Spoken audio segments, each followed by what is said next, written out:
नमस्कार दोस्तों। जैसा कि आप सब जानते होंगे कि एसएससी सीजीएल का एग्ज़ाम आने वाला है, तो उसी चीज़ को देखते हुए हमने एक सीरीज़ स्टार्ट की है जिसमें कि हम मैथ्स के मिक्स क्वेश्चन को प्रैक्टिस करेंगे।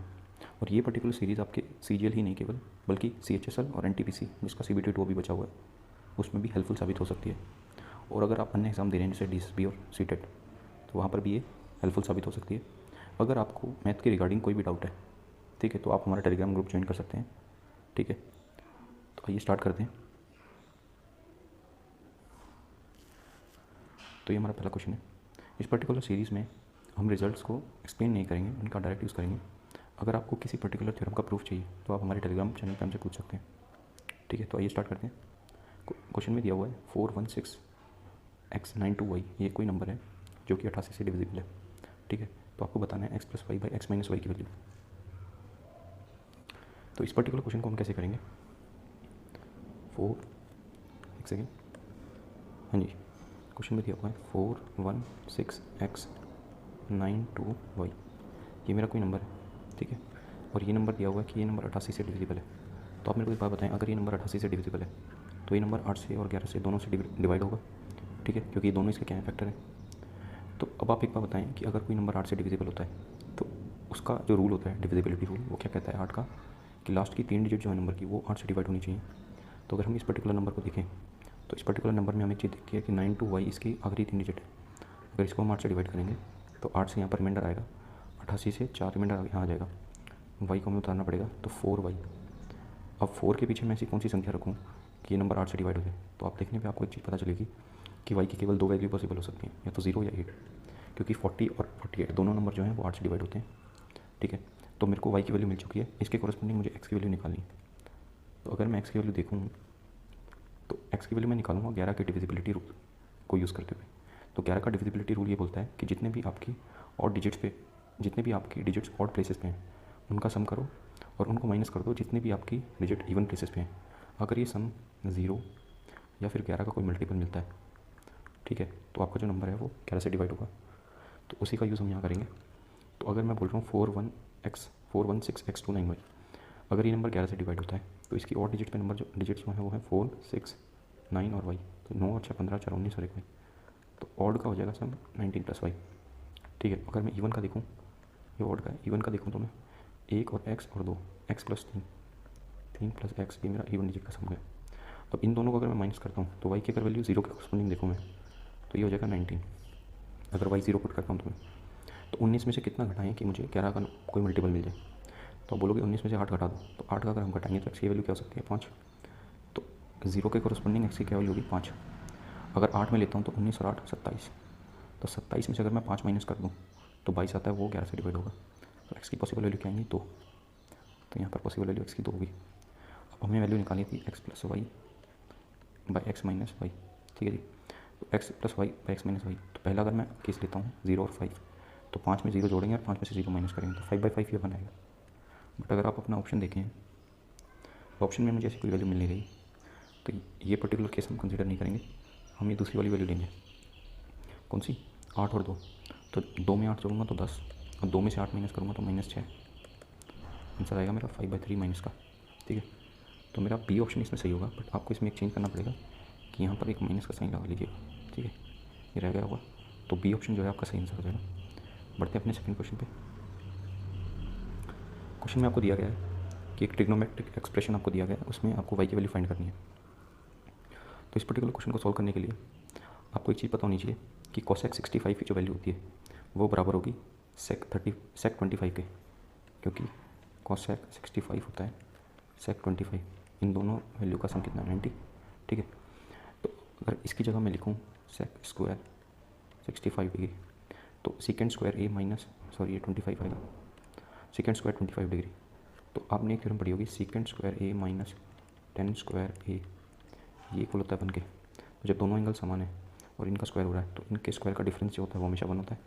तो इस पर्टिकुलर एक्सप्रेशन की जो वैल्यू आएगी वो आएगी 4 माइनस साइन 90 की value 1 minus 10 square 63 y into 10 square 27। अब 10a इंटू 10b आपने पढ़ा होगा। अगर a और b का सम 90 है और दोनों मल्टीप्लाई हो रहे हैं तो इनका प्रोडक्ट जो होता है वो 1 होता है। तो 10 स्क्वायर 63 और 10 स्क्वायर 27 का जो प्रोडक्ट होगा वो 1 होगा। 1 को मैं y से मल्टीप्लाई करूँगा तो मुझे y मिलेगा माइनस का sign. Equal to Y by two, ये माइनस उधर जाएगा तो प्लस हो जाएगा Y two by two plus Y हो जाएगा 3y बाई टू। 4 में से 1 माइनस करेंगे तो 3, ये कट जाएगा, वाई की वैल्यू आ जाएगी 2, ऑप्शन होगा ए। ठीक है जी, तो आशा करें आपको समझ में आया होगा। पढ़ते हैं अपने अगले क्वेश्चन पे। ये हमारा तीसरा क्वेश्चन है। मैं अगेन आपको एक बात बता दूं, अगर आपको किसी भी थ्योरम का रिलेटेड प्रूफ अगर आपको चाहिए तो आप हमारे टेलीग्राम चैनल पर हमसे पूछ सकते हैं। ठीक है, अगेन ये क्वेश्चन ट्रिग्नोमेट्री से दिया गया है। क्वेश्चन में बोला गया 1 by sec A plus 1 plus 1 by sec A minus 1 equal to cosecant square A. ए वहाँ पर क्या है, एक एक्यूट एंगल है, तो आपको इस एक्सप्रेशन की वैल्यू बतानी है। तो इसका बेस्ट वे ये है कि हम इनको क्या कर सकें, हम इनका एलसीएम ले लें। तो उसका रीज़न ये है कि सेकेंड स्क्वायर ए माइनस 1 जो होता है वो 10 स्क्वायर ए होता है, और 10 स्क्वायर ए अगर उधर जाएगा तो 10 स्क्वायर होता है sine square by cos square, और ये 1 बाई साइन स्क्वायर है, तो वो कट जाएंगे साइन स्क्वायर। ठीक है, तो इसको कैसे करते हैं मैं बता देता हूँ। तो जब मैं इन दोनों का एलसीएम लूँगा तो सीकेंड ए माइनस 1 यहाँ आ जाएगा और सीकेंड ए प्लस 1 यहाँ आ जाएगा, -1 +1 कट जाएंगे, ऊपर बचेगा 2 सीकेंड ए by secant square A minus 1 नीचे बचेगा सीकेंड स्क्वायर ए माइनस 1। पेपर में आप सीधा लिखें ना इसको, 10 स्क्वायर ए भी लिख सकते हैं, इक्वल टू कोसेकेंड स्क्वायर ए। ठीक है, तो ये हो जाएगा 2 सीकेंड ए इक्वल टू, ये 10 स्क्वायर ए उधर जाएगा, कोसेकेंड स्क्वायर ए को लिख सकता हूँ 1 बाई साइन स्क्वायर ए, और 10 स्क्वायर ए को लिख सकता हूँ sine square A by cos square A. Sine square cut जाएगा, 1 बाई कोसेकेंड स्क्वायर ए होता है सीकेंड स्क्वायर ए।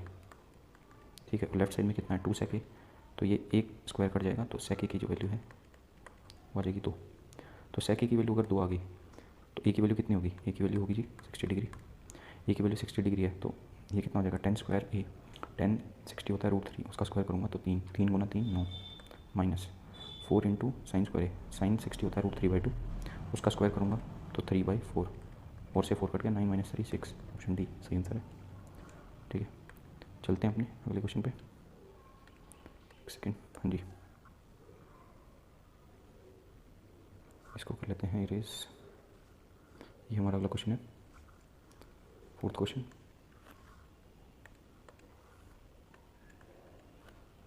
क्वेश्चन में आपको क्या दिया गया है कि एक क्यूबॉइडल बॉक्स है, ठीक है, उसकी डायमेंशन कुछ बताई गई है, उसको एक सर्टेन लेवल तक पानी से भर दिया जाता है और उसमें n पोरस क्यूब्स आपने डाले। ठीक है, पोरसिटी का मतलब आपको पता होगा कि जो पानी सोख लेते हैं। ठीक है, तो पोरस क्यूब आपने उसमें डाले, उसकी डायमेंशन आपको दी गई है, और इसमें उन क्यूब्स को डालने के बाद जो बॉक्स में जो वाटर लेवल है ना वो पूरा ऊपर तक भर जाता है। ठीक है, और एक चीज़ और आपको दी गई है कि जो क्यूब है वो अपनी पूरी जो वॉल्यूम है उसका 1/12 भाग एब्जॉर्व करता है। ठीक है जी, तो आपको ये ज्ञात करना है कि हमने कितने क्यूब्स उसमें डाले थे। ठीक है, काफ़ी अच्छा क्वेश्चन है। तो अब आप मेरे को एक बात बताएं, अगर मैं इस क्वेश्चन को आपको एक्सप्लेन करूँ तो सबसे पहले हम बनाते हैं क्यूबॉइड। ये हमने बना लिया क्यूबॉइड। ठीक है, कुछ ऐसा सा बना है क्यूबॉइड। अब इसको मैंने एक सर्टेन लेवल तक भर दिया, मान लो जी मैंने इसको भर दिया इस लेवल तक। ठीक है, ये पूरा मैंने इसको भर दिया। ठीक है, अब इसमें मैंने क्या किया जी, इसमें मैंने क्यूब्स डाल दिए, ऐसे छोटे छोटे क्यूब्स डाल दिए बहुत सारे।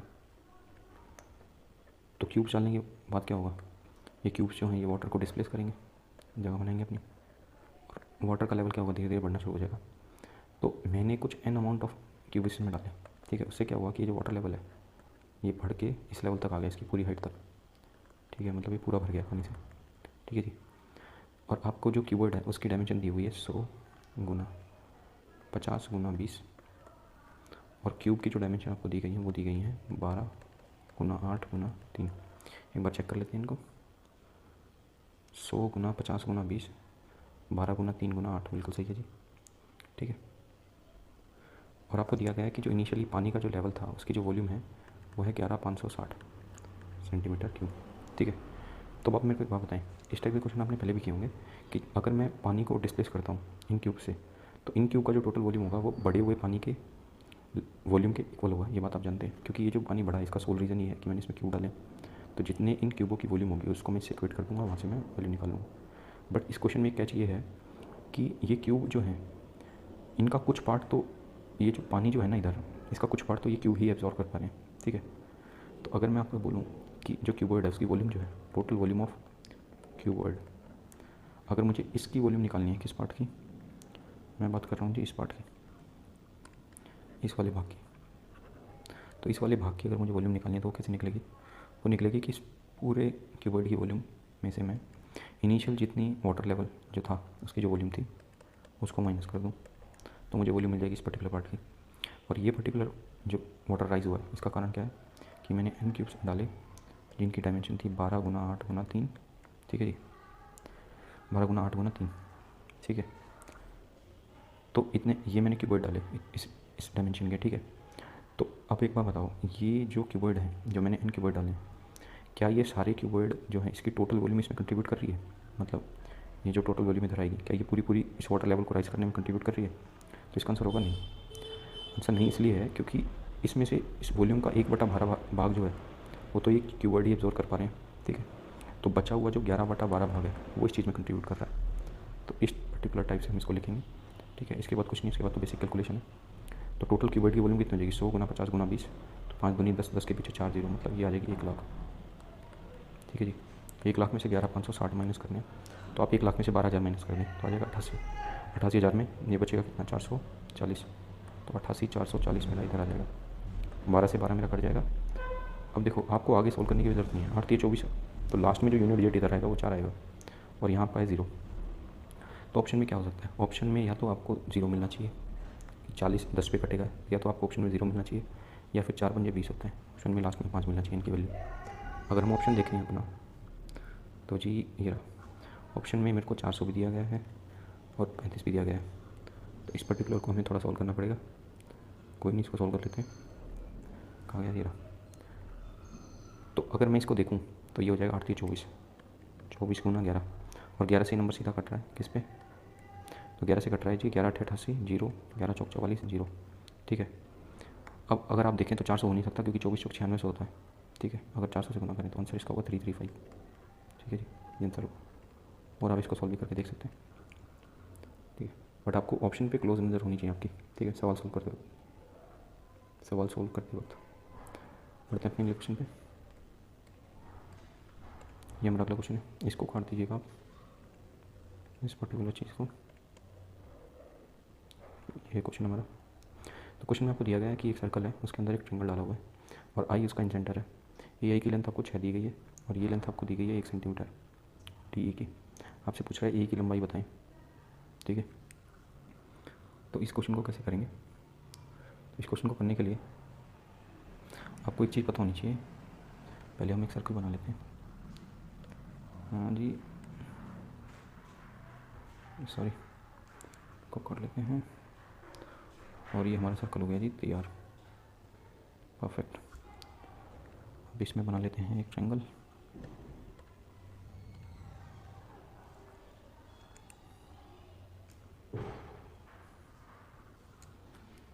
ये मैंने बनाया जी एक ट्रायंगल, इसमें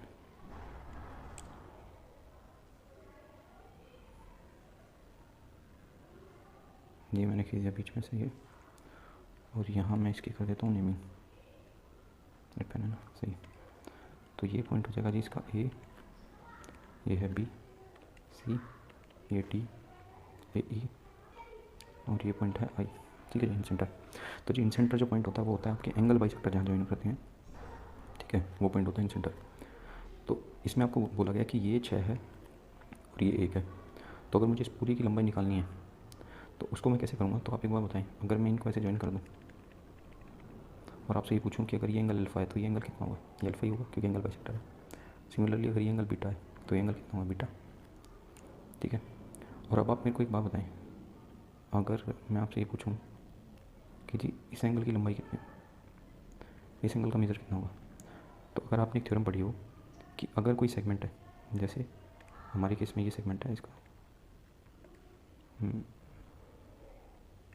ये जो इसी मैंने कोड बनाई है, तो अगर कोई कोड मेजर आर्क में अगर कोई एंगल बना रही है तो अगर वो दूसरी जगह कहीं एंगल बनाएगी, जैसा कि इस केस में कि उसने ए पॉइंट पे, ये उसकी मेजर आर्क है पूरी ऊपर वाली, तो उसने ए पॉइंट पे एंगल बनाया है बीटा, तो इसी मेजर आर्क में अगर वो सर्कल की किसी सर्कमफ्रेंस में दूसरी जगह एंगल बनाएगी, जैसे पी बना रही, तो ये एंगल भी कितना होगा? ये एंगल भी बीटा होगा, ठीक है। ये आपने पढ़ी होगी थी, ठीक है।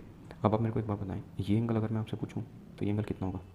तो भाई अगर आप इस ट्रायंगल पे फोकस करें, ए बी और आई पे, तो ए बी आई ट्रायंगल में ये एंगल जो है ये एक्सटीरियर एंगल है, इसका सम होगा अपोजिट टू इंटीरियर एंगल के सम के बराबर, तो ये हो जाएगा जी अल्फ़ा प्लस बीटा।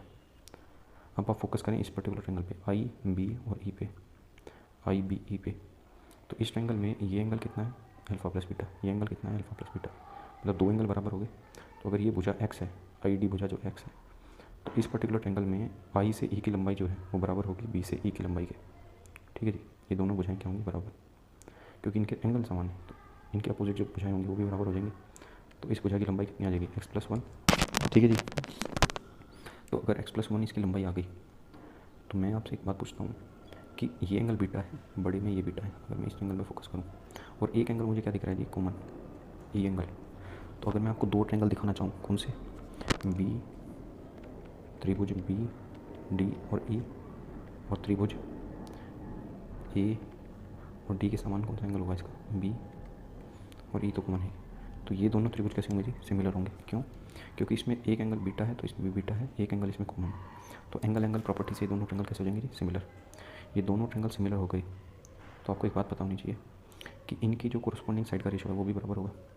तो अगर मैं बोलूँ कि मुझे साइड कौन सी चाहिए, ए ही चाहिए, तो छोटू ट्रायंगल में अगर मैं देखूँ बीटा के सामने कौन सी साइड है, डी, तो बीटा के सामने अगर डी है, डी की लंबाई है एक, तो बीटा के सामने बड़े वाले ट्रायंगल में साइड कौन सी होगी, x plus one equal to होगा। मुझे भुजा चाहिए ये वाली, तो इस छोटे वाले ट्रायंगल में मुझे ये दोनों साइड पता है, तो डी के सामने छोटे वाले ट्रायंगल में क्या है, एक्स प्लस वन, तो डी के समान कौन सा एंगल है इसमें, बी है, तो बी के सामने भुजा होगी ए, ए की लंबाई कितनी हो जाएगी, 7 प्लस एक्स। ठीक है जी, क्रॉस मल्टीप्लाई करूँगा तो एक्स प्लस वन का whole square equal to 7 plus x. आप इसको यहाँ पे ऑप्शन से भी सॉल्व कर सकते हैं, ठीक है, बट मैं इसको ऐसे ही प्रेफर करूँगा। तो एक्स प्लस वन का होल स्क्वायर करेंगे तो यह आ जाएगा जी एक्स स्क्वायर प्लस ये कितना हो जाएगा, 2x plus one equal to 7 plus x. ठीक है जी, और अगर एक्स स्क्वायर मैंने बोला है तो एक्स स्क्वायर तो इधर बच जाएगा, और 2x और एक्स को मैं इधर ले आऊँगा तो ये बचेगा एक्स, और 7 को इधर लाएंगे तो -6। ये क्वाड्रेटिक इक्वेशन बन गई है। इसको अगर आप सोल्व करेंगे तो मुझे बड़ा नंबर चाहिए, तो मेरा जो 3 आएगा वो प्लस का आएगा, और 2 मेरा कैसा आएगा, माइनस का आएगा। ठीक है, तभी तो +3 और -2 +1 बनाएगा, और इनका प्रोडक्ट कैसा होगा, -4। तो यहाँ से जो एक्स की वैल्यू आएगी वो आएगी -3 और 2, ये वैल्यू हो ही नहीं सकती, ये वैल्यू होगी, तो एक्स की वैल्यू हो जाएगी 2। टोटल लेंथ ई की कितनी हो जाएगी, 6, 2, 8 और 1, 9 सेंटीमीटर मेरा सही आंसर होगा। ऑप्शन जो जाएगा मेरा बी। ठीक है, तो ये दोनों क्वेश्चन जो थे काफ़ी अच्छे थे। पढ़ते हैं अपने अगले क्वेश्चन पे, उससे पहले हम इसको कर लें इरेज। हाँ जी, तो ये हमारा नेक्स्ट क्वेश्चन में आपको दिया, ये अलजेब्रा से क्वेश्चन दिया गया है। क्वेश्चन में आपको दिया गया कि x4 + 16/x4 की वैल्यू दी गई है और x 0 से बड़ा है, तो आपसे पूछ रहा है कि इसकी वैल्यू बताएं। तो आप एक बात बताएं मेरे को अगर मैं आपको बोलता हूँ कि x4 + 16/x4 की वैल्यू है 27217, ठीक है जी, यही तो दी गई है 27217, और आपसे पूछ रहा है कि x + 2x की वैल्यू निकालें। तो इसकी वैल्यू निकालने से पहले मुझे इसमें जो है x² + 4/x² की वैल्यू निकालनी पड़ेगी, देन मैं एक बार और अंडर रूट करूँगा तो मुझे मिलेगी x + 2x की वैल्यू। ठीक है, तो इसकी वैल्यू अगर मैं निकालूंगा तो अगर मैं इसका स्क्वायर करूँ तो मुझे राइट साइड में मिलेगी ये टर्म x4 + 16/x4 प्लस उसके साथ मिलेगा मुझे 8। ठीक है, तो अगर मैं इसमें 8 जोड़ दूँगा तो वो मुझे मिल जाएगी इसके स्क्वायर की वैल्यू। तो 17 में 8 जोड़ेंगे तो 25 हो जाएगा, तो 27,225। ठीक है, तो अगर ये परफेक्ट स्क्वायर है क्योंकि लास्ट में है 25, तो आपने सुना होगा एक वैदिक मैथ में अपने एक फास्ट कैलकुलेशन जिसके लास्ट में 5 25 आता है, तो उसका स्क्वायर कैलकुलेट करने का आपको तरीका पता भी होगा शायद, कि जैसे मैं बोलूँ 15 का स्क्वायर कैलकुलेट करना है तो उसका कैलकुलेट करने का स्क्वायर का आसान तरीका क्या है, मैं 1 लिखूँगा और इससे इस डिजिट से अगले डिजिट को लिखूँगा 2 और लास्ट में लगा दूँगा 25, 2 × 1 2, 225 मेरा आंसर आ जाएगा। अगर मैं 25 का बोलता हूँ तो 2, इससे अगले डिजिट 3, दोनों को गुना करके लास्ट में 25 लिख दूँगा, 3 दूनी हो जाएगा 6, तो 625 इसका स्क्वायर आ जाएगा। तो सिमिलरली अगर मैं ऐसे देखूँ तो 25 को अगर मैं हटाता हूँ तो ये बनेगा 272। तो इस पर्टिकुलर स्क्वायर के आसपास आपको 150 मिल रहा होगा, जाएगा 225 के पीछे 2 0। ठीक है, तो अगर मैं बोलूँ कि 160 का कितना होगा, 256 हो जाएगा। तो ये जो संख्या होगी 160 से 170 के बीच में होगी, और 160 से 170 के बीच में कौन सी संख्या है, 165। तो ये स्क्वायर बनेगा 165 का। ठीक है, तो इस तरीके से आप इसको इजीली कैलकुलेट कर सकते हो। तो अगर हम देखें कि मेरे को मिला 165, ठीक है जी, तो अगर मुझे इस टर्म का स्क्वायर निकालना है तो ये वैल्यू मुझे मिली 165, बट ये जो वैल्यू मिली 165 ये वैल्यू है x² + 4/x² की। ठीक है, अब मुझे अगर इसकी वैल्यू निकालनी है तो अगर इसका स्क्वायर की वैल्यू निकालनी है तो इसमें मैं क्या करूँगा, 165 में मैं 2 दूनी 4, 4 और जोड़ दूँगा, ये हो जाएगी 169। तो इसकी वैल्यू कितनी आएगी 13, यही मेरा क्या है आंसर। ठीक है, तो हमारा जो ऑप्शन रहेगा इसमें वो होगा जी,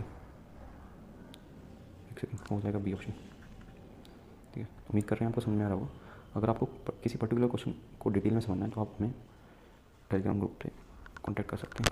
ठीक है, चलते हैं अपने अगले क्वेश्चन पे। ये हमारा अगला क्वेश्चन है। क्वेश्चन में दिया गया है कि एक अमित है और एक बिट्टू है। तो अमित किसी काम को 7.5 घंटे में करता है और बिट्टू उसी काम को 10.5 घंटे में करता है। अगर वो दोनों साथ काम करें 3.5 घंटे तक, तो टोटल काम का कितना पार्ट जो है बच जाएगा, ये आपसे पूछ रहा है। तो आप एक बार बताएं, इस पर्टिकुलर क्वेश्चन में क्या आपसे रियल वैल्यू पूछी गई है?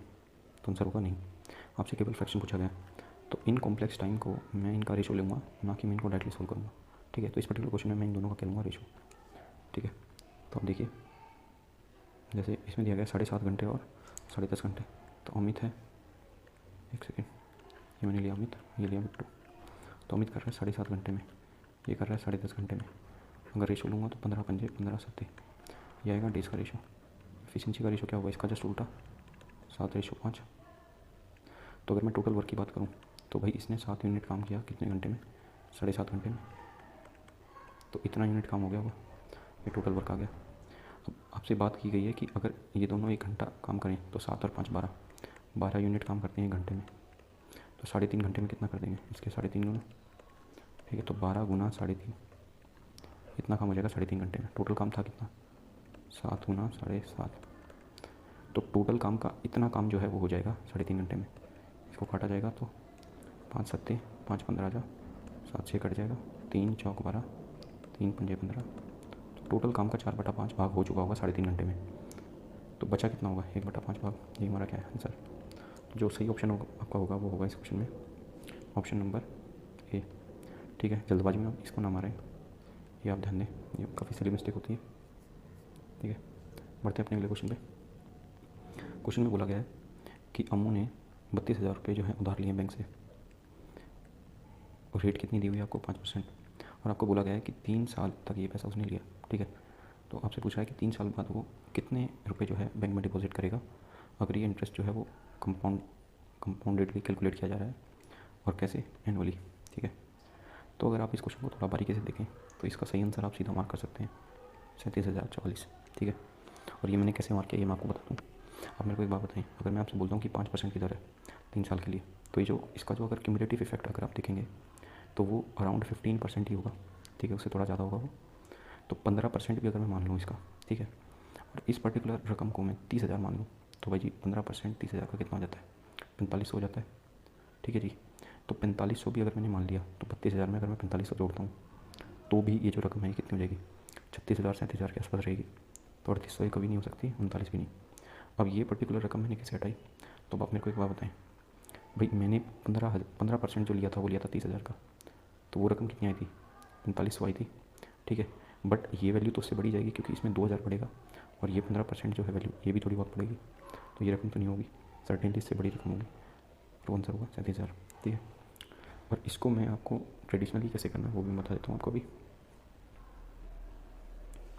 तो अब आप एक बात देखें कि जी 5% का अगर मैं ब्याज लेता हूँ 3 साल तक, तो उसका क्यूमुलेटिव आता है 15% 75 15.7625, ये आपने सुना भी होगा।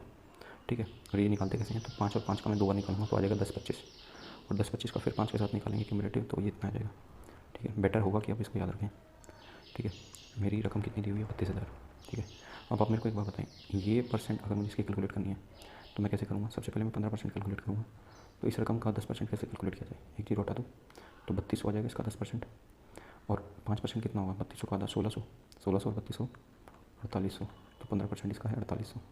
और इस 76-25 को 76-25 ना लेते हुए मैं इसको 0.75% ले लेता हूँ, क्योंकि वो कैलकुलेशन में आसान रहेगा। ठीक है, तो 0.75% अगर मैं इसको लूँगा तो जी इसका 1% कितना होगा, 2 जीरो हटा दो 320, 320 का 3/4 अगर मैं निकालूँ तो 4 से 80 पे कटेगा, 8 दिए 24, 240, 0 4 8 2 10 और 5, 5,040। तो ये जो रकम होगी ये होगी 3740 के आसपास, सॉरी 37,040 के आसपास। ठीक है जी, जब मैं इसमें जो आपके उसमें वो 44 दी गई है तो वो इसलिए क्योंकि हमने ये जो रकम है थोड़ी छोटी मानी थी पॉइंट में। ठीक है, तो इस तरीके से आप इसको सॉल्व कर सकते हो। बढ़ते हैं अपने अगले क्वेश्चन पे। अगर आपको हमारी एफर्ट पसंद आ रहा है तो आप हमारे चैनल को सब्सक्राइब कर सकते हैं, ठीक है।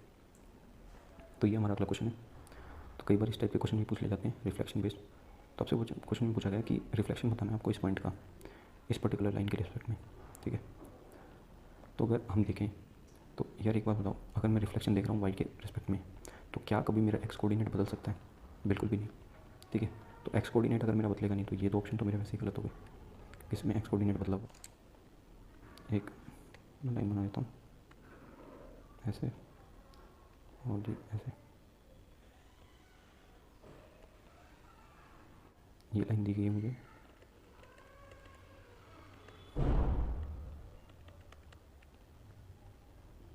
ठीक है जी। और ये मेरा पॉइंट है कौन सा, 4,-3, तो 4 आएगा यहाँ कहीं और -3 होगा यहाँ। तो ये इस लाइन से कितना दूर है जी, तो इस लाइन से 1 यूनिट दूर, ठीक है। तो जो इसका रिफ्लेक्शन बनेगा वो भी 1 यूनिट ऊपर बनेगा। तो वो पॉइंट जो होगा उसमें एक्स कोऑर्डिनेट तो बदलेगा नहीं 4, और वाई कोऑर्डिनेट कितना हो जाएगा 1, इसे 1 पॉइंट ऊपर, तो 4,-1 मेरा कोऑर्डिनेट हो जाएगा, ठीक है जी। तो इस पर्टिकुलर तरीके से आप निकाल सकते हैं इसको, ठीक है। बढ़ते हैं अपने अगले क्वेश्चन पे। तो ये हमारा अगला क्वेश्चन है। क्वेश्चन में आपको पूछ रहा है बाइनरी नंबर बनाना है आपको 101 का, ये नंबर दिया गया आपको डेसिमल में, ठीक है। आपको इसको बाइनरी में कन्वर्ट करना है। तो इसके लिए भाई आपको ये पता होना चाहिए कि कैसे किसी नंबर को बाइनरी में कन्वर्ट किया जाता है। जो डेसिमल नंबर होता है उसको हम 0 से 9 में रिप्रेजेंट कर सकते हैं, इसलिए इसका बेस क्या होता है 10। बाइनरी नंबर को हम केवल 0 और 1 में दिखा सकते हैं, इसलिए इसका बेस होता है 2, ठीक है। अब आप एक बात देखें कि अगर मैं कोई नंबर लिखता हूँ 101, तो इसका बाइनरी कैसे बनाएंगे, हम इसको 2 से डिवाइड करते जाएंगे जब तक हमें रिमाइंडर 0 ना मिले। तो 2 से अगर मैं इसको डिवाइड करूँगा जाएगा 50 में, रिमाइंडर आपको राइट साइड में लिखना है। 2 से फिर डिवाइड करूँगा, इसको 2 से जब तक डिवाइड करना है जब तक आपको क्वेश्चन 0 ना मिल जाए, ठीक है। 2 से डिवाइड किया 25 पे जाएगा, रिमाइंडर 0, रिमाइंडर आपको राइट साइड में लिखना है। 2 से डिवाइड करेंगे फिर 12 पे, रिमाइंडर आएगा 1, 2 से डिवाइड करेंगे आगे 6 पे, रिमाइंडर 0, 2 से अगेन डिवाइड करेंगे 3, रिमाइंडर 0, 2 से डिवाइड करेंगे 1, रिमाइंडर 1, 2 से फिर डिवाइड करूँगा इसको, 2 से मैं डिवाइड करूँगा इसको 0 पे, रिमाइंडर आएगा 1। तो अब मेरे को क्वेश्चन 0 मिल गया तो मैं यहाँ रुक जाऊँगा, और इसकी जो नंबरिंग होगी ना वो मैं नीचे से स्टार्ट करूँगा, 1 1 0 0 0 1, ये मेरा इसका बाइनरी नंबर होगा। ऑप्शन जो हम देखेंगे तो 1100 101, ये हमें दिखेगा जी 1100 101, बी ऑप्शन सही है इसका, ठीक है। तो एक बार पूछा गया था एसएससी में। तो चलते हैं अपने अगले क्वेश्चन पे। तो मेरा अगला क्वेश्चन है, क्वेश्चन में दिया गया है कि 45 ओवर में जो रन रेट है वो है 5.8 की, ठीक है। और टोटल इनिंग्स जो खेली जानी है वो है 50, ठीक है। तो आपसे पूछ रहा है कि कितनी रिक्वायर्ड रन रेट होगी आखिरी के 5 ओवर्स में कि हम जो टोटल टारगेट है ना 295 रन का वो मेट कर पाएँ, ठीक है जी।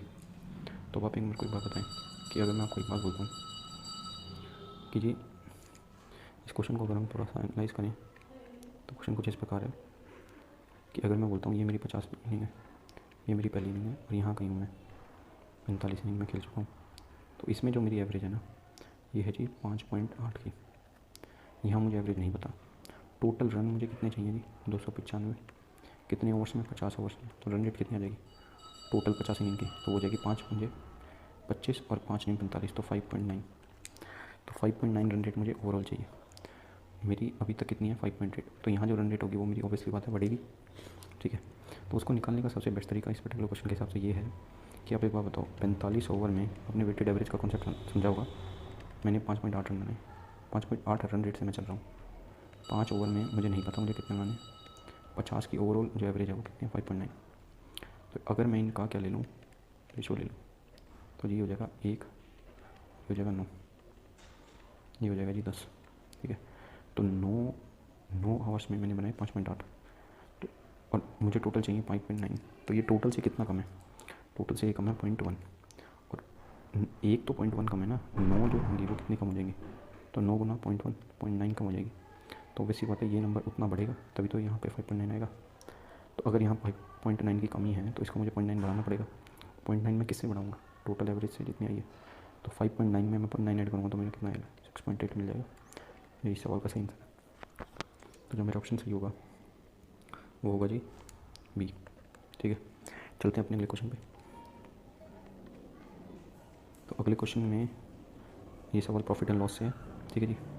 तो एक मिल्कमैन है जो कि ₹24 के हिसाब से दूध खरीदता है और उस दूध में वो 1/5 उसका पानी मिला देता है। मतलब अगर 5 लीटर दूध खरीद रहा है तो 1 लीटर पानी मिला रहा है और इसको बेच रहा है वो ₹32 पर लीटर के हिसाब से। तो आपको गेन परसेंट बताना है कि कितना उसको गेन हुआ है। ठीक है जी। तो अब आप मेरे को एक बात बताएंगे कि इसमें उसको गेन कैसे होता है। गेन होता है जी 2 प्रकार से। पहला जो गेन होगा वो ऐसे होगा कि अगर मैं ख़रीद रहा हूँ, कॉस्ट प्राइस मेरा ₹24 के हिसाब से मैं ख़रीद रहा हूँ और मैं उसको बेच रहा हूँ किस हिसाब से जी, ₹32 पर लीटर के हिसाब से मैं उसको बेच रहा हूँ। ठीक है, तो एक तो मुझे फ़ायदा यहाँ हो रहा है। दूसरा फ़ायदा मुझे कैसे हो रहा है कि मैं मान लो 5 लीटर क्वांटिटी खरीद रहा हूँ और मैं बेच रहा हूँ 4 लीटर। तो एक फ़ायदा मुझे यहाँ होगा क्योंकि पानी की कोई कॉस्ट नहीं होती। ठीक है जी। हालांकि पानी की अहमियत मुझे अब पता चल रही है। ठीक है एनीवेज, बट यहाँ पर मुझे 1 लीटर जो है फ़ायदा हो रहा है। ठीक है, जिसकी मुझे कोई कॉस्ट नहीं पड़ रही। ठीक है, अगर कोई इसकी कॉस्ट पूछे, 5 यूनिट खरीदा, ठीक है, तो 1 यूनिट मैंने उसमें क्या मिला है, पानी, तो मैं बेच कितना रहूँगा, 6 यूनिट बेच रहा हूँ। तो इस सवाल के हिसाब से मैंने पैसे कितने खर्चे, तो जी 24 पर लीटर खरीद रहा हूँ, मैंने 5 यूनिट खरीदा है, तो 24 पंजे 120। तो मेरी जेब से क्या है जी ₹120। मुझे मिला कितना वापसी में, तो 6 यूनिट बेचा 32 के हिसाब से, तो 32 गुना 6। तो इसको मल्टीप्लाई करने की जरूरत नहीं है, आप इन दोनों का रेशो ले लें क्योंकि आपको लास्ट में परसेंटेज पूछा गया। तो रेशो लेंगे तो 6 से कटेगा 20 पे, 20 से ये कटेगा 8 पे, ये कटेगा 5 पे। तो 5 का कोई सामान मैंने 8 में बेच दिया, तो 3 का मुनाफा 5 पे, आंसर 60%। तो ऑप्शन जो सही जाएगा मेरा वो होगा बी ऑप्शन। ठीक है जी, बढ़ते हैं अपने अगले क्वेश्चन पे। तो जी अगला क्वेश्चन हमारा है ये क्वेश्चन हमारा ज्योमेट्री से काफ़ी अच्छा क्वेश्चन है, उसको देखें एक बार आप। क्वेश्चन में क्या दिया गया है कि क्वेश्चन में दिया गया एक ABC ट्रायंगल है जिसका जो एरिया है वो 1620 सेंटीमीटर स्क्वायर है। आपको BD भुजा DF भुजा FC इन तीनों का रेशो दिया गया है। BD ratio, DF ratio, FC का रेशो है 7, 3 और 2, और आपको EC और AE का अनुपात दिया गया है। AE अनुपात EC जो है वो 5:4 है। ठीक है, एक चीज़ और आपको दी गई है कि ये एंगल बाइसेक्टर है FG लाइन, और FC अनुपात EF ये जो है ये 1:2 है। तो आपसे पूछ रहा है FGC का एरिया कितना होगा, इसका एरिया आपसे पूछ रहा है। ठीक है, तो भाई अब आप एक बात बताएं,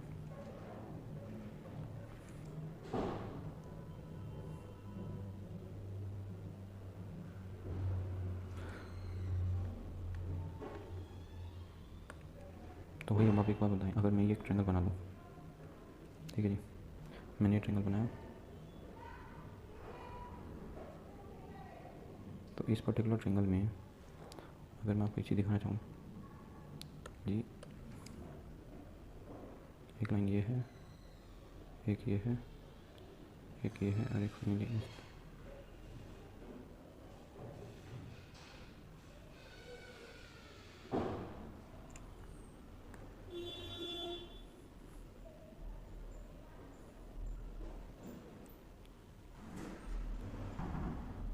तो ये ट्रायंगल मैंने बनाया, इस ट्रायंगल का नाम लेते हैं A, ये है B और ये है C। ठीक है जी, ABC ट्रायंगल है। पॉइंट एक बार देख लेते हैं हम, पॉइंट कौन कौन से हैं, एक सेकेंड, ये हमारा क्वेश्चन, ये हैं DF और EG, DF और EG पॉइंट हैं DF E और G। ठीक है, आपको दिया गया FG जो है वो एंगल बाइसेक्टर है और इन दोनों का अनुपात FC अनुपात FE ये है 1:2। ठीक है जी, और ये अनुपात दिया गया आपको 7:3:2, और AE से EC का जो रेशो है वो देख लेते हैं कितना दिया गया हमें। तो AE से EC का रेशो 5:4 दिया गया। तो अगर ये पूरी साइड 5 है तो ये पूरी साइड जो है ये होगी 4। ठीक है जी, आपसे FGC का एरिया पूछ रहा है। तो इस सवाल को करने से पहले मैं आपको एक चीज़ बताना चाहता हूँ कि अगर ये कोई ट्रायंगल मैं बनाता हूँ, ठीक है, तो आपने एक थ्योरम और सुनी होगी कि अगर ये साइड A और B है और ये एंगल थीटा है, तो इस पर्टिकुलर ट्रायंगल का एरिया निकाला जा सकता है हाफ AB sin थीटा से। ठीक है, तो इसी थ्योरम का हम यहाँ यूज़ करने वाले हैं। ठीक है, तो अगर मैं आपको एक ट्रायंगल दिखाऊँ अभी, कौन सा जी ट्रायंगल दिखाता हूँ मैं आपको, ये वाला, इस ट्रायंगल पे आप फोकस करें, इस ट्रायंगल पे। तो FC और E का, FCE का एरिया कितना होगा, अगर मैं आपसे पूछूँ FCE का एरिया, तो वो आप बताएंगे जी एंगल C, FCE का एरिया होगा जी half sine of angle C गुना FC इंटू EC। तो जी ये साइड 2 है और ये है 4, तो अगर मैं इसको यूनिट मानूँ तो 2 यूनिट और 4 यूनिट। ठीक है, तो 8। ठीक है, हाफ साइन C इंटू 8। ठीक है, हालांकि इसको आप एक्स भी मान सकते हो, इसको वाई मान सकते हो, बट अल्टीमेटली ये कटने वाले हैं जब हम इस पूरे बड़े वाले ट्रायंगल की रेशो लेंगे, ठीक है, इसलिए मैं इसको लिख नहीं रहा हूँ। तो एफ सी ई ट्रायंगल का एरिया जो होगा वो होगा हाफ साइन सी इंटू 8, ठीक है। अब मैं ट्रायंगल की बात करता हूँ पूरे बड़े वाले की, सी ए बी की।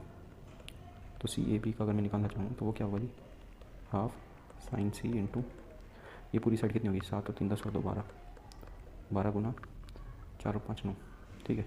अगर दोनों को मैं डिवाइड कर दूँ तो जी हाफ और हाफ कट गया, साइन सी कट गया, काटेंगे तो आ जाएगा 4 दूनी 8, 4 3 12, तो 2/27 आ जाएगा। तो अगर इसका एरिया 2 यूनिट है तो पूरे बड़े वाले का 27 हुआ, पर पूरे बड़े वाले ट्रायंगल का एरिया में दिया गया है 1620, मतलब इसका कितने गुना, इसका 60 गुना, तो इसका 60 गुना कितना हो जाएगा 120। तो इस पर्टिकुलर जो ट्रायंगल है इसका ये होगा जी 120 यूनिट सेंटीमीटर स्क्वायर पूरे ट्रायंगल का। अब आप एक बात बताएं, हमें जो एफ सी और एफ ई का अनुपात कितना दिया गया है, वो दिया गया है 2:1। तो अगर ये कोई ट्रायंगल है, ठीक है, इसमें अगर ये भुजा 1 है और ये 2 है और ये एंगल बाइसेक्टर है, तो इनका रेशो भी क्या होगा, बेस का 1:2 होगा, क्योंकि एंगल बाइसेक्टर इनको सेम रेशो में डिवाइड करेंगे। और अगर बेस 1:2 में डिवाइड हो रहा है तो जो एरिया है वो भी सेम अनुपात में डिवाइड होगा, क्योंकि हाइट तो सेम रहेगी मेरी, अगर इस पर्टिकुलर ट्रायंगल की बात करूँ मैं, ठीक है। तो इनका एरिया जो है वो 1:2 में डिवाइड होगा।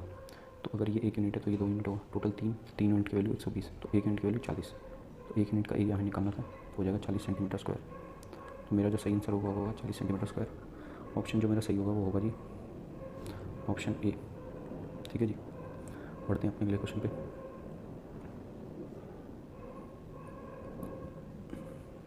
इसको कर लेते हैं इरेज एक बार। हाँ जी, तो ये है मेरा अगला क्वेश्चन। क्वेश्चन में दिया गया है कि एक रेक्टेंगल दिया हुआ है आपको, ठीक है, ABCD, इसका एरिया दिया हुआ है 192 सेंटीमीटर स्क्वायर, वो कोई पॉइंट दिया हुआ है इसके डायगोनल DB पे, ठीक है। तो इसके जो डायगोनल पे कोई पॉइंट दिया हुआ है O, ठीक है, वो पॉइंट कुछ इस प्रकार है कि जो DO और OB का अनुपात है ना वो 4:3 गुना है, ठीक है। और आपसे OCB एंगल दिया हुआ है 30 डिग्री, ठीक है। तो आपसे पेरीमीटर पूछ रहा है ABCD का। तो भैया आप एक बात बताओ, अगर मुझे पेरीमीटर निकालना है ABCD का तो मुझे ये दोनों भुजाएं पता होनी चाहिए, तभी मैं निकाल सकता हूँ। और ये दोनों भुजाएं मुझे किस प्रकार पता चल सकती हैं, तो वो मुझे इस ऊपर वाले ट्रायंगल में पता चल सकती है, ठीक है। तो इन दोनों भुजाओं को निकालने के लिए अगर एंगल भी मुझे दिया गया है और बेस का अनुपात दिया गया है, तो मैं इस पर्टिकुलर ट्रायंगल में क्या करूँगा, एरिया वाला कॉन्सेप्ट लगाऊंगा जो मैंने अभी इसमें लगाया था, ठीक है। तो इस क्वेश्चन को सोल्व करते हैं, ये भी काफ़ी अच्छा क्वेश्चन है। तो पहले हम बना लेते हैं ट्रायंगल, सॉरी एक रेक्टेंगल बना लेते हैं पहले। ये हमने बनाया एक रेक्टेंगल, ये बनाई हमने एक लाइन, ठीक है। ये बनाया हमने 30 डिग्री का एंगल, ठीक है। तो ये बना दिया हमने 30 डिग्री का एंगल, ये पॉइंट O है, ये A है, ये B C D, ये दिया हुआ 4:3, ठीक है। आपसे और एक चीज़ दी गई है कि इसका टोटल एरिया कितना है 1920, ठीक है। अब आप मेरे को एक बात बताएं, जो रेक्टेंगल है उसका टोटल जो ये एरिया होगा, मतलब सॉरी ये रेक्टेंगल का ये वाला एंगल कितना होगा, ये होगा 90 डिग्री, तो ये 30 है, तो ये बचा हुआ कितना होगा 60, ठीक है। और एक चीज़ और बताओ, अगर मैं आपसे पूछूं कि ट्रायंगल DOC का एरिया कितना होगा, तो आप बोलोगे जी वो होगा DC गुना OC गुना उनके बीच में जो एंगल आ रहा है उसका साइन गुना हाफ, ठीक है। देखो ये चीज़ मुझे कैसे पता चलेगी कि मुझे ये चीज़ करनी है, तो भाई आप एक बार बताओ, मुझे ये साइड तो चाहिए ना, तो ये साइड कैसे इन्वॉल्व हो सकती है, अगर मैं इनका एरिया निकाल दूँ तो कॉमन साइड कट जाएगी और ये दोनों साइड मुझे मिल जाएगी, ठीक है। तो ट्रायंगल DOC का एरिया कितना होगा, और अगर मैं आपसे पूछूँ ट्रायंगल BOC का एरिया कितना होगा, तो जी BOC का एरिया होगा हाफ BC गुना OC गुना साइन इनके बीच का एंगल और हाफ लगा देंगे। और इन दोनों का अगर मैं डिवाइड कर दूँ, क्योंकि अल्टीमेटली मुझे रेशो चाहिए, और वो क्यों चाहिए, क्योंकि इनका बेस 4:3 में डिवाइड है, तो इनका जो एरिया होगा वो भी इस रेशो में डिवाइड होगा, अभी हमने बताया, ठीक है। तो इसको बराबर कर दूँगा मैं 4/√3 के, OC से OC कट जाएगा, तो DC by BC equal to कितना आ जाएगा, साइन 30 उधर जाएगा, तो साइन 30 होता है 1/2, तो 4 को 1/2 से मल्टीप्लाई करेंगे, ऊपर आ जाएगा 2, साइन 60 कितना होता है √3/2, ये नीचे आएगा, तो √3 इंटू √3 3, नीचे 2 है वो ऊपर चला जाएगा, रेशो निकल के आएगा 4/3। तो ये DC और BC का जो अनुपात है वो कितना है, तो अगर ये 4 है तो ये कितना है 3 है ये, ठीक है। अब आप मेरे को एक बात बताओ, इसका एरिया आपको कितना दिया हुआ है 1920 दिया हुआ है, तो अगर मैं आपसे बोलूँ कि ये 4x है, इसको 3x से गुना कर दें तो ये मुझे एरिया दे देगा 1920, तो 4 3 12 12 से अगर मैं इसको काटूँगा तो यहाँ बचेगा x² और यहाँ बचेगा 12 कम 12 72 160, ठीक है, ये तो बचेगा 12 कम 12 1920 दिया हुआ है या 192 दिया हुआ है, ये हम चेक कर लेते हैं। 192 दिया हुआ है, ठीक है, इसको थोड़ा करेक्ट कर लीजिएगा, 192 दिया हुआ है, ठीक है। तो 16 बचेगा, तो एक्स की वैल्यू कितनी आ जाएगी, 4 आ जाएगी। तो जी अगर एक्स की वैल्यू 4 है तो मेरा ये जो एरिया होगा ये होगा 16, मतलब सॉरी एरिया कह रहा हूँ, ये साइड हो जाएगी 16 और ये साइड हो जाएगी, लिख लेते हैं, ये होगी 16 और ये होगी 4 3 12, तो 16 और 12 28 का डबल करूँगा तो मुझे पेरीमीटर मिल जाएगा। पेरीमीटर आएगा जी 56 सेंटीमीटर, ठीक है जी। तो जो सही ऑप्शन मेरा होगा वो होगा बी। तो बढ़ते हैं अपने अगले क्वेश्चन पे। तो अगले क्वेश्चन में आपसे दिया गया है कि इनमें से कौन सा एरिया नहीं हो सकता किसी भी ट्रायंगल का जिसका कि एक फिक्स पेरीमीटर है 60 सेंटीमीटर, ठीक है। तो इस पर्टिकुलर क्वेश्चन को करने के लिए आपको एक चीज़ पता होनी चाहिए कि अगर मैं मैक्सिमम एरिया को मैक्सिमाइज़ करना चाह रहा हूँ, ठीक है, किसी भी पॉलीगन में, एक चीज़ गांठ बांध लीजिए कि अगर किसी भी पॉलीगन में मैं किसी के एरिया को मैक्सिमाइज़ करना चाह रहा हूँ बशर्ते उसका पेरीमीटर जो है वो क्या है, फिक्स है, तो उस पॉलीगन का एरिया मैक्सिमम होगा जिसमें सिमेट्री सबसे ज़्यादा होगी, ठीक है। तो अगर हम ट्रायंगल की बात करें तो सिमेट्री किस में ज़्यादा होती है जी इक्विलेटरल ट्रायंगल में, और अगर हम क्वाड्रिलेटरल में बात करें तो स्क्वायर की सिमेट्री ज़्यादा होगी, ठीक है। तो इस प्रकार ये चीज़ें बढ़ेंगी आगे, ठीक है। पॉलीगन अगर मैं 6 साइड की बात करूँ तो हेक्सागन होगा, ठीक है। तो सिमेट्री होनी चाहिए सबसे ज़्यादा, ठीक है, तब उसका एरिया मैक्सिमाइज होगा। तो इक्विलेटरल ट्रायंगल का एरिया जो है मैक्सिमाइज होगा अगर पेरीमीटर जो है 60 सेंटीमीटर है। तो अगर मैं इक्विलेटरल ट्रायंगल का एरिया निकालना चाहूँ तो अगर पेरीमीटर 60 है तो इक्विलेटरल ट्रायंगल की साइड कितनी हो जाएगी, 20, तो √3/4, 20 गुना 20 400, तो ये बच जाएगा 100। √3 की वैल्यू कितनी थी, 1.73, इसको 100 से गुना करेंगे तो 173 आएगा। सो 173 सेंटीमीटर स्क्वायर जो है एरिया सबसे बड़ा हो जाएगा अगर पेरीमीटर 60 है तो ये ऑप्शन तो हो सकता है, ये भी हो सकता है, ये भी हो सकता है, ये ऑप्शन नहीं हो सकता, ठीक है जी। तो ये थोड़ा कॉन्सेप्चुअल सवाल था। चलते हैं अपने अगले क्वेश्चन पे, इसको कर लेते हैं रेस। ये हमारा अगला क्वेश्चन है। तो क्वेश्चन में आपको एक ट्रायंगल दिया हुआ है, ठीक है, ABC एक ट्रायंगल है जिसमें कि जो D है ये पॉइंट ऐसा है कि जो एंगल BAD है ना वो 90 डिग्री का बन जाता है। ये एंगल 45 माइनस थीटा दिया हुआ है, ये एंगल थीटा है और ये साइड एक्स है। आपसे पूछ रहा है अगर BD और DC बराबर है, मतलब ये जो पॉइंट है ये मीडियन है, जो AD है वो कैसे काम कर रही है, मीडियन की तरह काम कर रही है, ठीक है। तो आपको बताना है किसकी वैल्यू, आपको बतानी है एक्स की वैल्यू, ठीक है। तो भाई अगर मुझे इस सवाल को करना है तो हम कैसे कर सकते हैं कि अगर आप एक चीज़ देखें जी कि अगर ये एंगल 90 है, ठीक है, मैं आपसे एक चीज़ पूछता हूँ कि ये एंगल की वैल्यू कितनी होगी। अगर ये 90 है, ये 45 माइनस थीटा है, तो इसके एंगल की वैल्यू कितनी होनी चाहिए, इसकी होनी चाहिए 45 प्लस थीटा। क्यों जी, क्योंकि ट्रायंगल के तीनों एंगलों का सम कितना होता है, 90, और ये एंगल इस पर्टिकुलर ट्रायंगल में ADC में कैसा काम कर रहा है, एक्सटीरियर एंगल का, तो ये थीटा, तो ये बचा हुआ एंगल कितना होगा, ये हो जाएगा जी 45 एंगल 45 डिग्री, ये 45 डिग्री है, 90 है।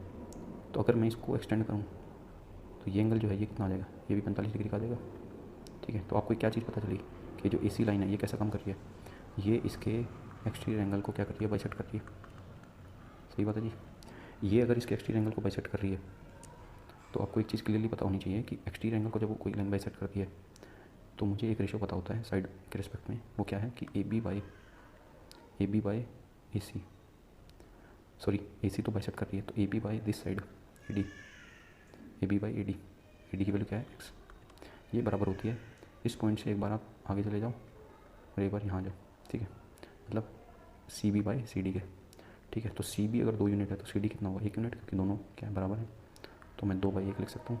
AB की लंबाई मुझे कितनी पता है, AB की लंबाई जी 12, तो 2 को 12 से काटेंगे 6, एक्स की वैल्यू क्या आ जाएगी 6 सेंटीमीटर, ठीक है। तो इस प्रकार से आप इस सवाल को अप्रोच कर सकते हैं। आशा करते हैं आपको पसंद आया होगा। चलते हैं अपने अगले क्वेश्चन पे। ये हमारा नेक्स्ट क्वेश्चन है।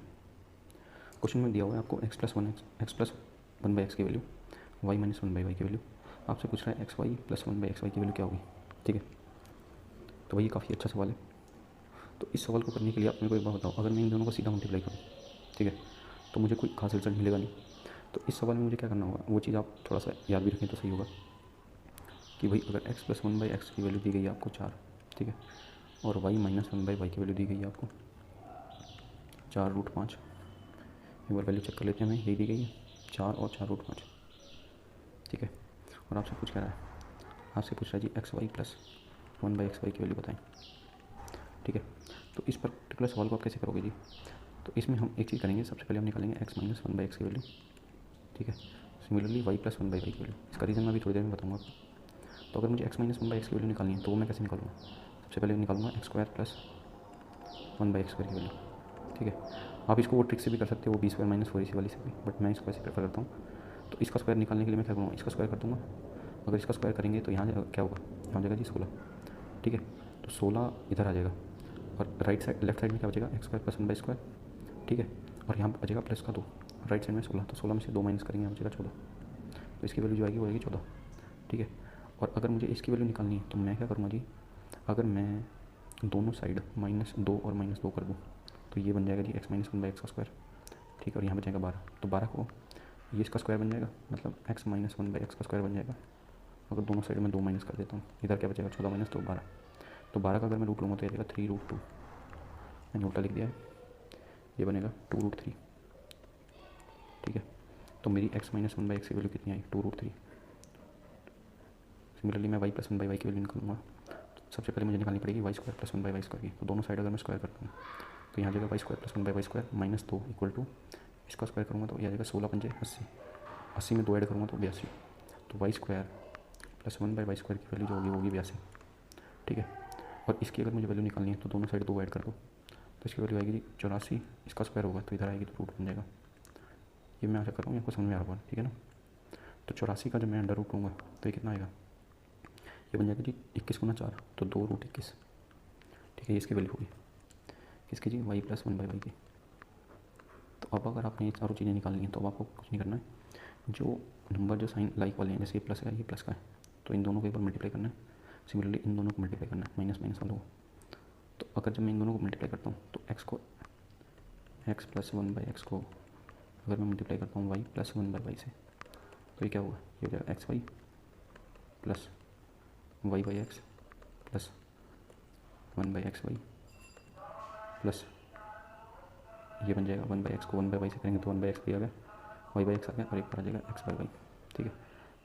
तो इनकी वैल्यू कितनी है जी, इनकी वैल्यू तो मुझे पता है x plus one by x और y plus one by y की, तो इसकी 4 है और इसकी 4 दूनी 8, 8√21, तो ये वैल्यू आएगी इस टर्म की। सिमिलरली जब मैं x minus one by x और y minus one by y की वैल्यू को मल्टीप्लाई करूँगा तो मुझे क्या मिलेगा, तो ये मिलेगा मुझे x y minus y by x plus one by x y minus का एक्स बाई वाई। अब आपको सीधा सीधा दिख रहा होगा, अगर मुझे वैल्यू चाहिए थी इसकी इस टर्म की, तो अगर मैं इन दोनों टर्म्स को, कौन से जी, इन दोनों टर्म्स को अगर मैं ऐड कर दूं तो मेरी ये टर्म कटने वाली है, ठीक है। और मुझे बचेगा क्या, केवल ये का क्वेश्चन जो है ऑलमोस्ट सॉल्व हो चुका है। इन दोनों को मुझे ऐड करना है, बट इससे पहले मैं इसकी वैल्यू लिखूँगा x minus one by x और y minus one by y. तो ये है 2√3 और ये कितनी है 4 5, 4 दूनी 8, 8√15 आ जाएगी इसकी वैल्यू, ठीक है।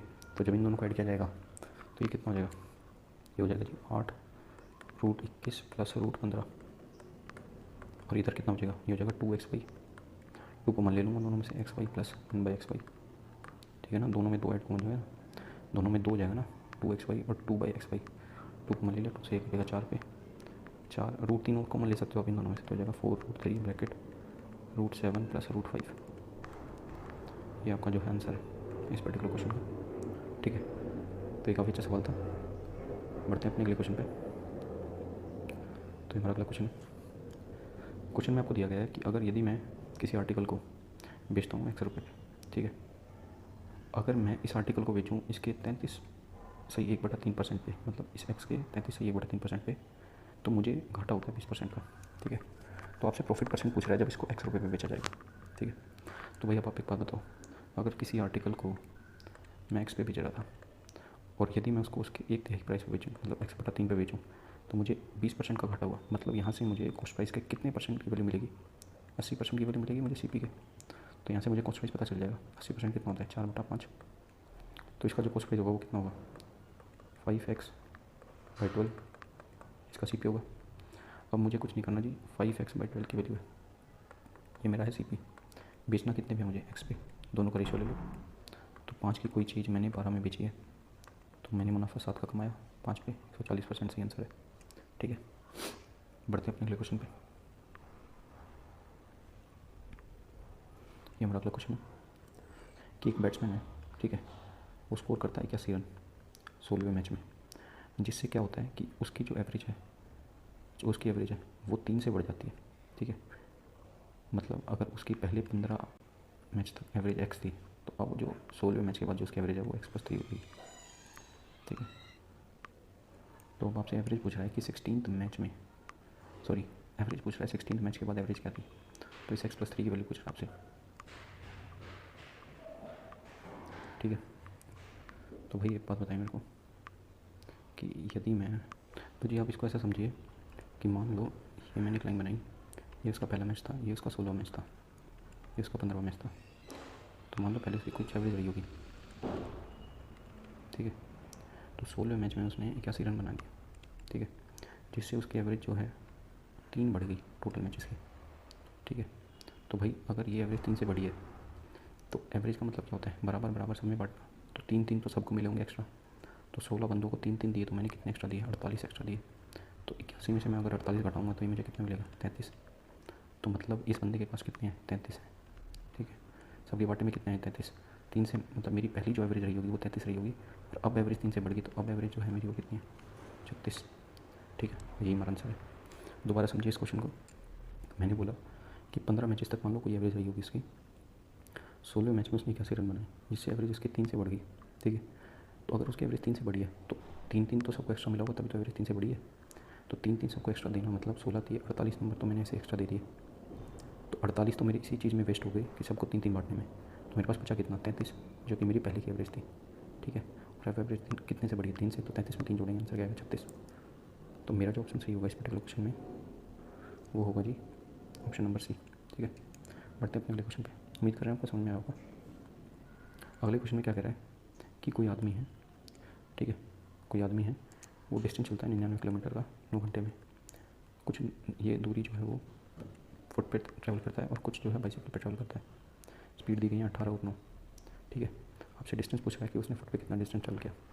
तो इस क्वेश्चन को जो है आप मिक्सचर एंड एलिगेशन से मेथड से अप्रोच कर सकते हो, क्योंकि आपको एक चीज़ पता होगी कि अगर मैं स्पीड पे एलिगेशन लगाता हूँ, ठीक है, S2 S3, तो मुझे जो रेशियो मिलता है वो किसका मिलेगा, टाइम का, अगर डिस्टेंस फिक्स है तो, ठीक है। तो वही चीज़ हम यहाँ करने वाले हैं कि अगर मैं स्पीड पे एलिगेशन लगा दूँ कि भाई उसने फुट पे जो है, मान लो जैसे ये फुट है और ये है बाइसिकल, फुट पे उसने कितना किया, 9 किलोमीटर पर आवर, बाइसिकल पे 18 किलोमीटर पर आवर। और एवरेज अगर हम देखें तो 9 घंटे में 99 किलोमीटर तय किया गया है, तो एवरेज हो जाएगा 11, तो ये आ जाएगा 2, ये आ जाएगा 7। तो ये रेशो आया 7:2, ये टाइम का रेशो आया। टोटल कितना टाइम लगा है, 9 घंटे, तो 7 घंटे और 2 घंटे, मतलब वो पैदल चला है 7 घंटे और बाइसिकल पे चला है 2 घंटे। पूछ क्या रहा है कि उसने कितनी दूरी ट्रैवल करी पैदल। तो जी 9 किलोमीटर के हिसाब से 7 पे 9 7 63 किलोमीटर चला होगा वो, ठीक है जी। तो इसका आंसर हो जाएगा। चलते हैं अपने क्वेश्चन पे। है कि कंपाउंड इंटरेस्ट बताना है आपको। ये कंपाउंड इंटरेस्ट आपको दिया गया है इतना, ये कमाया जाता है जी 2 साल में, कितने की दर से, 15% की दर से। तो आपको बताना है कि कितना समय इन्वेस्ट किया गया होगा। तो अब आप मेरे को एक बात बताओ, 15% 2 साल में, 15 15 30 और 225 को बटे 100 मतलब 2.25, तो ये हो जाएगा 32.25%। ये क्यूमुलेटिव इफेक्ट आएगा 15% का 2 साल पे, अगर हम कंपाउंड इंटरेस्ट की बात कर रहे हैं तो अगर इसको थोड़ी देर के लिए मैं 33% मान लूँ तो वो इस वैल्यू का 3 गुना देना चाहिए जो आपका प्रिंसिपल होगा, सही है। तो वो 60,000 से तो ऊपर होगा, तो ये ऑप्शन और ये ऑप्शन तो नहीं हो सकते। और 600 का 3 गुना करते हैं तो वो 1800 आता है, तो 1000 से तो ऊपर ये भी हो गया, तो ये भी ऑप्शन नहीं होना चाहिए, ऑप्शन होगा डी, ठीक है। एक तो आप इस तरीके से कर सकते हैं। अगर आपको ट्रेडिशनल मेथड चाहिए तो आप रेशो वाला मेथड यूज़ कर सकते हैं कि भाई 15% की वैल्यू होती है 3/20। तो मतलब आज अगर मैं 20 रुपये लेता हूँ तो 1 साल बाद वो 23 हो जाएंगे अमाउंट। 2 साल की बात की गई है तो 400 529 में तब्दील हो जाएंगे। इंटरेस्ट कितना कमाया, 129। इसकी वैल्यू कितनी दी है, 20,640। तो अगर आप देखेंगे तो इस 16 पे कट जाएगा पूरा, एक जीरो लास्ट में लगा देंगे। 160 यूनिट आ गई, एक यूनिट की वैल्यू 160 रुपये आ गई। मुझे निकालनी है किसकी, सम की वैल्यू, तो सम है 400 को 16 से गुना करेंगे 64 के पीछे 3 जीरो, ये ऑप्शन। बढ़ते हैं अपने अगले क्वेश्चन पे। क्वेश्चन में आपको दिया गया है कि कोई फ्रैक्शन जो है वो उसके रेसिप्रोकल के 2 गुने से 60/15 ज़्यादा है। तो अगर मैं फ्रैक्शन एक्स मान लूँ तो वो उसके रेसिप्रोकल से 7/15 ज़्यादा है। तो आपको फ्रैक्शन बतानी है, फ्रैक्शन की वैल्यू क्या होगी। तो जिस क्वेश्चन को आप 2 तरीके से कर सकते हैं, या तो आप इसमें क्वाड्रेटिक बनाएं और सॉल्व करें, या फिर आप क्या करें, आप एक चीज़ बताएं, अगर लास्ट में नीचे 15 है यहाँ पर, तो जो डिनोमिनेटर होगा इस फ्रैक्शन का उसमें या तो 3 होना चाहिए या 5 होना चाहिए, 15 का कोई ऐसा नंबर होना चाहिए। तो अगर हम ऑप्शन देखें तो ये 5 है, ये 3 है, इससे 15 बनाया जा सकता है, या 4 से कभी 15 बनाया जा सकता है, या 7 से। ये 2 ऑप्शन मेरे नेगलेक्ट हो गए। अब इन दोनों ऑप्शनों में देखो जी, अगर मुझे लास्ट में पॉजिटिव रिजल्ट मिल रहा है, मतलब ये जो फ्रैक्शन रही होगी बड़ी होगी, ठीक है।